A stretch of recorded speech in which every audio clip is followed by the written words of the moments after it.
Well, hi, I'm Barbara Rice. I'm going to talk about change management and staff turnover at Agoda. The reason I chose this topic is because I used to work at Agoda when we went through an acquisition process. I was still in university. I was studying nothing to do with business, but I had an idea that they weren't doing it properly. And when I got to my MBA, I actually proved myself right. Every single thing they could have done wrong, they actually did wrong. That's why the topics or how not to do it. Starting with the company's Agoda is a brokerage house founded in 1993. It was the #1 ranked brokerage in Brazil until 2008 when it was acquired. 400 employees in its chief office. It was a quite young and flexible company. It was acquired by Bradesco, which was one of Brazil's biggest financial conglomerates, more than 15 business units, over 90,000 employees, a very bureaucratic and rigid company. So our question is, what effect does mismanaged acquisition process has in a company like Agoda? The answer is this. This is Agoda's performance. In 2008, it had 20% market share of the Brazilian market. 2013, it had 6% of the market share of the Brazilian market.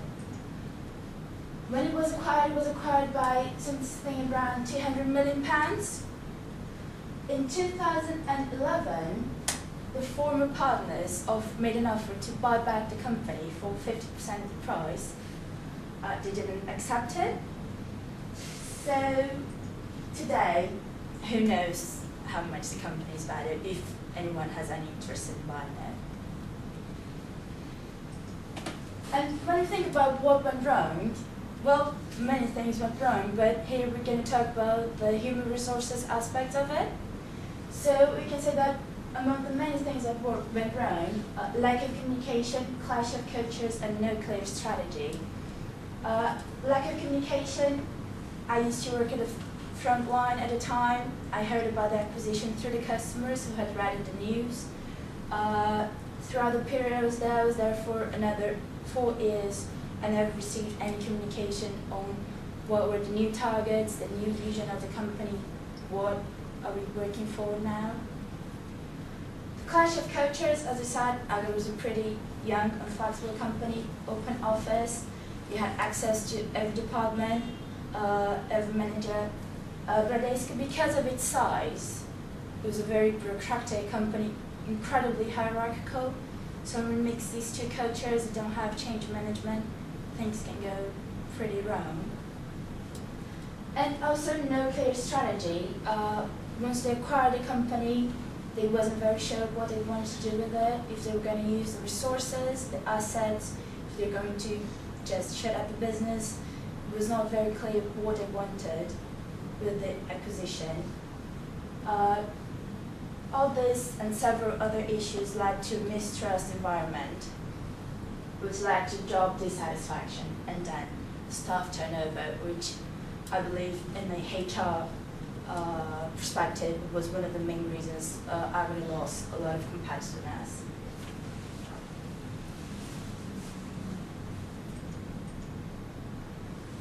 When we talk about reasons employees choose to leave organizations, we have the incentives from outside, better salary levels, vast opportunities, even commuting time.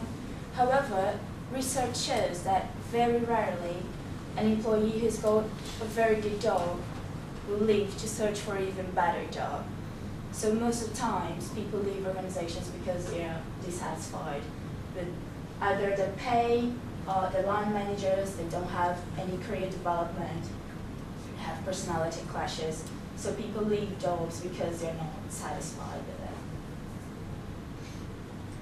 And when we bring that to Agoda's case, we can find many of these reasons. First of all, pay rise. All salaries are frozen, and career development as well. The biannual bonuses, which in the financial market is something that really attract people. There were changes made in it. Line managers' dissatisfaction, because there was this acquisition from a new company, there was an overlap of line managers coming from this new company. Some departments had this new line manager who had no idea what the department was about, what the company was about. So employees had this, there was this clash with line managers. No career development, as I said, as pay rise refers it, so was career development. Many people were promoted, but even so, they used to have the same pay levels. They wouldn't change their titles, so they did get more responsibilities, but they weren't being rewarded for that. My boss at the time, she was a big coordinator. She was still getting paid as an analyst junior for 2 years. So those are the kind of things I found there. And poor levels of employee involvement, as I said from the beginning, we were never asked how was the process going, how we felt about it. Employees were involved in any part of the process. Well, we can think that, well, maybe it was Bradesco's options, because staff turnover can be good sometimes. You get fresh blood, you've got new ideas. However, what happened in Agoda is that most of the employees that started to leave were key employees. Those were the employees that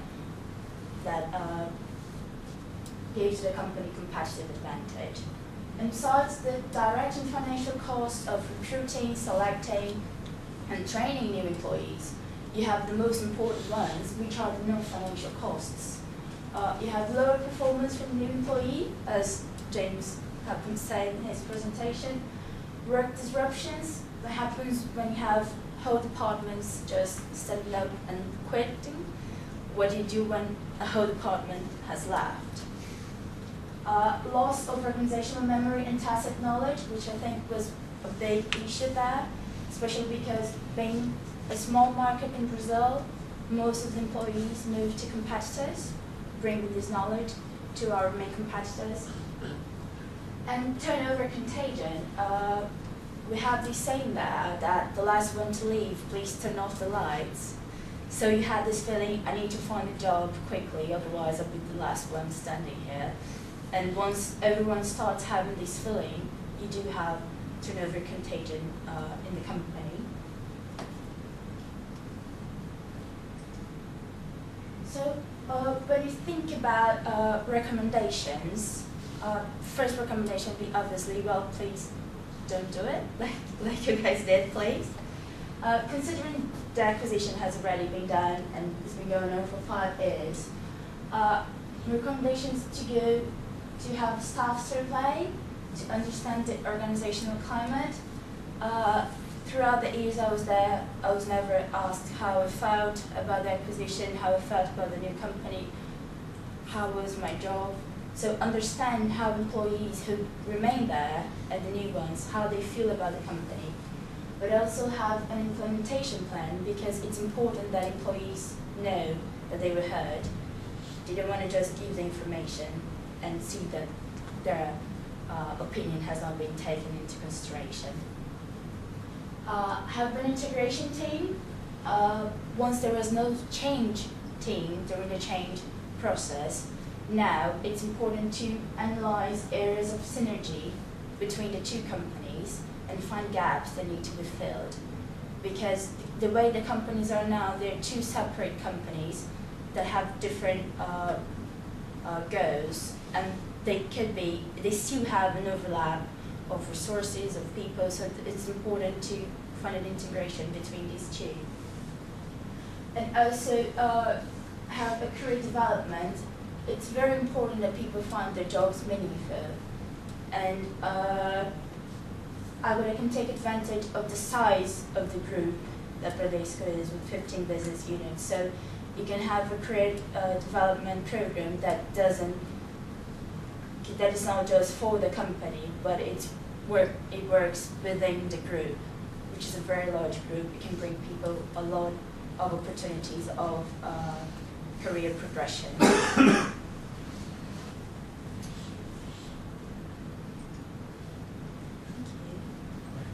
Thank you so much, Barbara. If you don't, just take a seat, and then we'll go through the questions and answers as well. That was 9 minutes and 59 seconds. Really? That's pretty impressive. impressive, actually. Okay, super, well done. Yes, I'll perhaps start with Jamie this time. I was really interested. Thank you. Interesting story.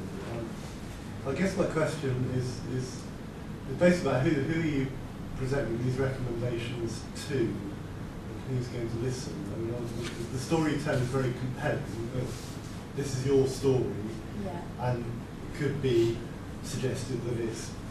I mean, obviously got a graph there showing their financial performance is pretty stark, but your explanations of the reasons for that are essentially quite anecdotal. They're your experience and what you see. Yeah. Who are you going to present this to, and how are you going to convince them that? Well, that's why one of the first, this is my perception, because as I said, no one has ever been listened to about what's going on in the company. But it's pretty obvious that not only the market share went down, but the company was #1 for several years in Brazilian stock market ranking. It's now number 18.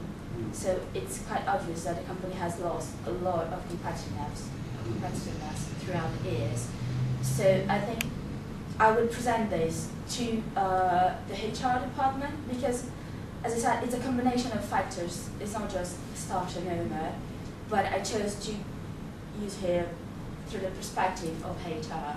So I'd show it to the HR. So this would be the HR department of Bradesco? Yes.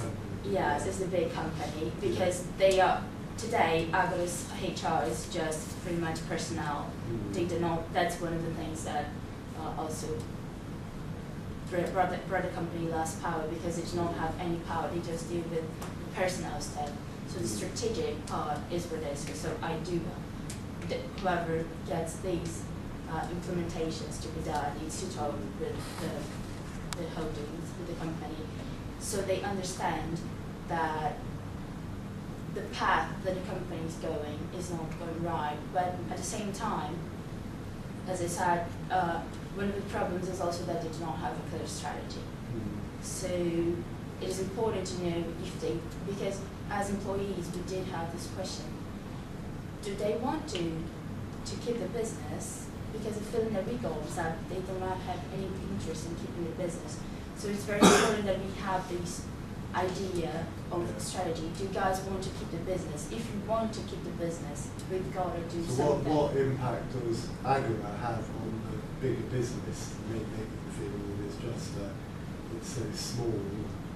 It is small, yeah, it is small. That's difficult to get to. Yeah, it is small, but at the same time, it's a company that it was £200 million. So you now have an asset that 3 years ago people tried to buy it back for half the price. Today, I don't think anyone would buy it for any price. So you have this big white elephant that is consuming resources that you're not making any profit of it. So you've got to decide what to do about it. It's important that a company as big as Bradesco, you don't want to just have this big white elephant just consuming resources. You want to make profit. And if you want to have it to make profit, you need to change it the way it is. It's not going to go anywhere. What did the market analysts say? Sorry? What did the market analysts say about the from company? outside? The Brazilian market analysts, because they would have seen this company that was, top of their tree. Yeah. And then over a period of time, it lost market value and all that sort of stuff. I'm sure the Brazilian market analysts might have had something to say about that. Well, the thing is that the company kind of got forgotten, because as staff went out, there was no investment in advertising, in marketing, in any other things. This is still your perspective. What the outside people say? They don't say much. They don't talk about the company anymore. Yeah, there is no analysis of what Bradesco did to Agora. There's no an analysis of that. Is there not? Because I don't think people see what happened internally. with the company, how they I don't know if they just, might be that the market just believes that other competitors just grew, so they don't see it as a failure, or at least they haven't paid attention to that, how much of a failure was the process. So there's no a conversation about that. I think they just see that other competitors just grew and the company was left behind. They don't give the credit to the acquisition process. I think it's more of an internal thing that analysts do not have access to, or no one has gone to the point of thinking, oh, what happened? Is it just the market or something that happened internally that allowed the company to do it? I was interested, you talked about maybe one of the things that they could have done or could do still is a staff survey. And you talked about the fact that it's important not just to do the survey, but then to take actions from that. What kind of things would you ask in that staff survey to understand what people are feeling and that you think you could then act on? I think it's important, first of all, to understand how they feel about the company. And also, it's important to understand what do they think is expected from them, because this is one of the things that I didn't know after the acquisition. I didn't know what was expected from me after that. If I should look for new customers, if I should just take care of our actual customers. And so I think it's important to understand what people expect from the company and what people think it's expected from them. I think that was the most important thing. We didn't know what we were supposed to deliver.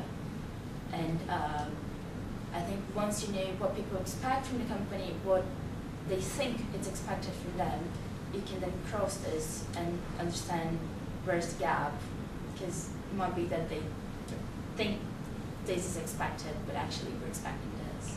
So I think these are the key questions that it's important to know. You mentioned in your recommendations an integration team, like a change team, and use that language, which is interesting. And you said that you present that to the HR group. You also said the members of that change team would be the top managers, which is interesting. Because this was a sort of it was a takeover of a larger bank to a small sort of broker house. Are there any other people you think it's worth that actually would be really interested in a presentation like this other than HR? On HR.